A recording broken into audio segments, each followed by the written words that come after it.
స్తుతి కార్యక్రమంలో అనుదినము మాతో కలిసి దేవుని స్తుతిస్తున్న మా ప్రియ సోదరి సోదరులకందరికీ మన ప్రభువును రక్షకును యేసుక్రీస్తు అమూల్యమైన నామమున అందరికీ ప్రేమతో వందనాలు.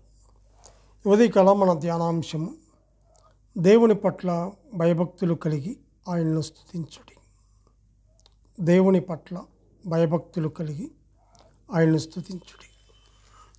పరిశుద్ధ గ్రంథమైన బైబిల్లో నుంచి కీర్తనలు 22వ కీర్తన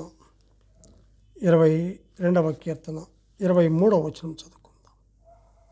యెహోవా యందు భయభక్తులు కలవారలారా ఆయనను స్తుతించుడి. యాకోబు వంశస్థులారా మీరందరూ ఆయనను గణపరచుడి. ఇశ్రాయేలు వంశస్థులారా మీరందరూ ఆయనకు భయపడుడి అని చెప్పి చూస్తుంటారు. ఇక్కడ మనం గమనించినట్లయితే ప్రతి దినము కూడా అనుదిన స్తుతి కార్యక్రమంలో ఆయన పాదముల చెంత చేరి ఆయన స్తుతించి గణపరిచే భాగ్యాన్ని దేవాతి దేవుడు మనకు అనుగ్రహించాడు. అందును బట్టి మనం ఎంతగానో ఆయన్ను స్తుతించవలసిన వారముగా ఉంటున్నాం. ఈ ఉదయకాల వేళలో గనుడు, మహోన్నతుడు, పరిశుద్ధుడు, మహాగణుడైనటువంటి ఆయనను స్తుతించి గణపరిచే భాగ్యాన్ని దేవుడు మనకు అనుగ్రహించాడు. ఈ దినమును సమయంలో చూడక ఎంతోమంది లోకాన్ని విడిచిపెట్టి వెళ్ళిపోయారు. నిన్ను నన్ను సజీవ లెక్కలో ఉంచాడు. సజీవమైనటువంటి ఆయనను స్తుతించి గణపరిచే భాగ్యాన్ని ఆయన అనుగ్రహించాడు. నిన్ను నన్ను భూమి మీద ఎందుకు ఉంచాడు? స్తుతించడానికి ఉంచాడు. మహిమపరచాలి, ఆయన గణపరచాలి. ఆయన ఎవరు, ఆయన ఏమై ఉన్నాడు, ఆయన ఎందుకు ఈ లోకానికి వచ్చాడు, దాన్ని బట్టి ఆయన మనం ఎంతగానో స్తుతించవలసిన వారంగా ఉంటున్నాం. ఇక్కడ గమనించినట్లయితే యెహోవా యందు భయభక్తులు కలవారలారా ఆయనను స్తుతించుడి. యాకోబు వంశస్థులారా మీరందరూ ఆయనను గణపరచుడి. ఇశ్రాయేలు వంశస్థులారా మీరందరూ ఆయనకు భయపడుడి అంటున్నాడు. ఇక్కడ గమనించినట్టయితే ఒక ఇశ్రాయేలు ప్రజలకే కాదు, యాకోబు అక్కడ గమనిస్తే యాకోబు వంశస్థులారా మీరందరూ ఆయన గణపరచండి అంటూ యెహోవా యందు భయభక్తులు గల వారలారా ఆయనను స్తుతించండి. ఇశ్రాయేలు వంశస్థులారా మీరందరూ ఆయనకు భయపడుడి అని చెప్పేసి చూస్తుంటున్నాం. ఉదయకాల వేళలో భయభక్తులు కలిగి ఆయన్ను స్తుతించాలి. దేవుని పట్ల భయభక్తులు కలిగి ఆయనకు భయపడి ఆయన సన్నిధిలో మనం ఉన్నామని ఆయన స్తుతించాలి.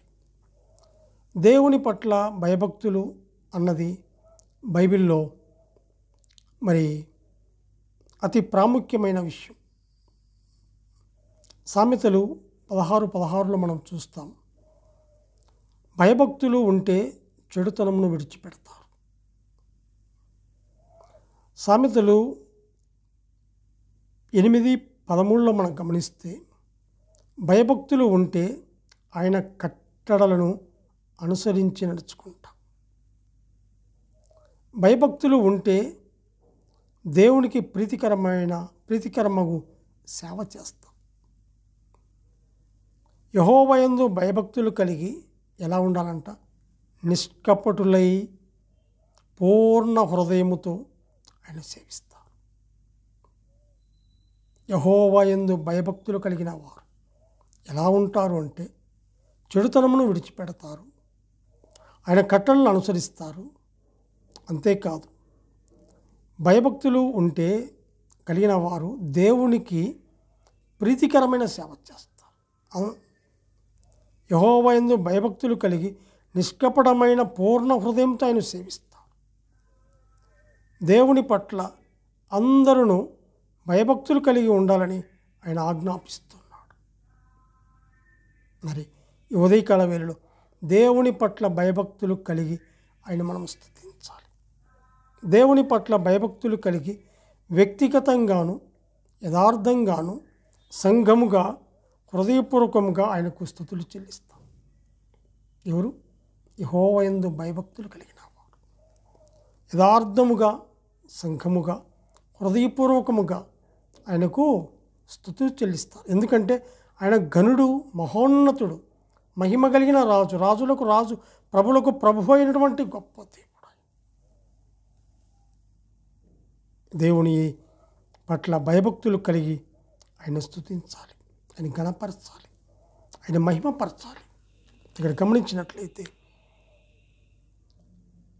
9వ అధ్యాయం సామెతలు 9వ అధ్యాయం 10వ వచనంలో కూడా మనం గమనించినట్లయితే అక్కడ యెహోవా యందు భయభక్తులు కలిగి ఉండుటే జ్ఞానమునకు మూలము అని చెప్పి చూస్తాడు.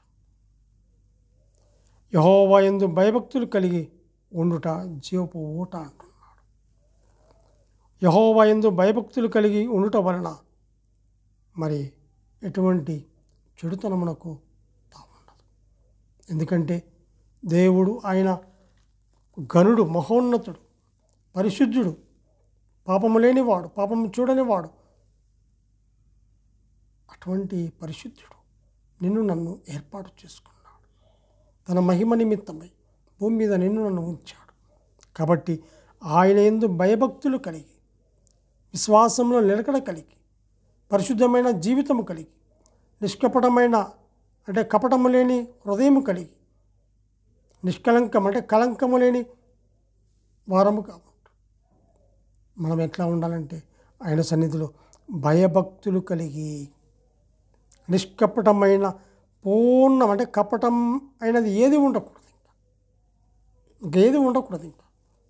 ఎందుకంటే పూర్ణ హృదయంతో ఆయన సేవించాలి, ఆయన ఘనపరచాలి. ఆయన అప్పుడు ఆయన మహిమ, ఆయనకు ఘనత. ఎందుకంటే మనము ఈ లోకములో ఉన్నటువంటి ఈ కొద్ది దినాలు ఆయన ఘనపరచాలి, ఆయన ఎందుకు భయభక్తులు కలిగి. ఎందుకంటే ఆయన రాకడ సమీపంలో ఉన్నది. ఎప్పుడు ఏం జరుగుద్దో తెలియదు. భయము భక్తి కలిగి, దేవుని యందు శ్రద్ధ కలిగి, నిలకడ కలిగి, ఆయన యందు మనము మరి ఆయన మాటలకు లోబడి ఆయన ఇచ్చినటువంటి వాక్కులను మన హృదయాల్లో భద్రపరుచుకొని ఆయన మనం స్తుతించాలి, ఆయన గణపరచాలి. అందుకే కదా మన కోసమై ఆయన పరమ నుండి భూలోకానికి మానవుడిగా మధ్యవర్తిగా వచ్చాడు.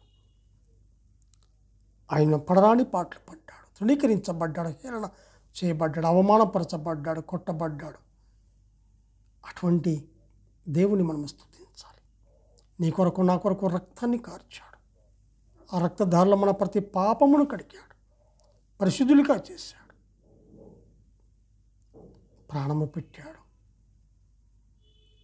సమాధి చేయబడ్డాడు. మరలా 3వ దినమున మృత్యుంజయుడు తనకు పార్శ్వమున కూర్చొని నీ కొరకు నా కొరకు విజ్ఞాపన చేస్తున్నాడు, తిరిగి రానై ఉన్నాడు.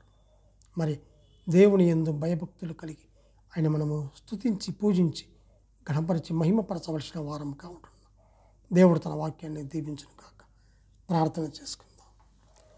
పరిశుద్ధుడమైన మా ప్రియ పరలోకపు తండ్రి, మీ ఘనమైన శ్రేష్టమైనటువంటి నామమునకు స్తుతులు స్తోత్రములు చెల్లించుకుంటున్నాం నాయన. నీ యందు భయభక్తులు కలిగి, విశ్వాసంలో నిలకడ కలిగి, పూర్ణ హృదయంతో నాయనని సేవించే భాగ్యాన్ని, గణపరిచే భాగ్యాన్ని, స్తుతించే భాగ్యాన్ని మీరు మాకు అనుగ్రహించినందుకు ఈ స్తోత్రములు.